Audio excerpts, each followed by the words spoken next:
Kung nakakapag-ipon ka ng 30,000 per year at ang edad mo ay 10 to 40 years old, pwede ka dito sa Kaiser kung naghahanap ka ng savings program. Ito ay 3-in-1 na kasi dito meron ka ng investment, healthcare, and life insurance. Dito rin ako nagsimula nung edad ko ng 28 years old. And again, ang Kaiser 7 years to pay lang. Sa budget natin na 30,000 per year, 7 years lang natin itong babayaran. May projected fund tayo after 20 years na almost 600,000. Pero mas mabilis talaga nating mai-hit ang ating target fund na 600,000 kung naka-invest ang pera natin. Kasi kung nasa unan lang yan, 30,000 per year sa loob ng 20 years para makaipon tayo ng 600,000 ang kailangan nating gawin. And mag-sample tayo kung ang edad mo ay 28 years old, nag-start ka sa Kaiser.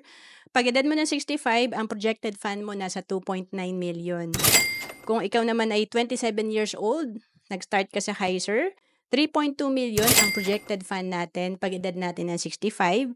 And kung nag-start ka ng 26 years old, mas bata, nasa 3.5 million ang ating projected fund pag edad natin ng 65. Again, sa Kaiser, mas maaga tayong nagsimula, mas malaki yung projected fund natin. And after 20 years, good as cash to.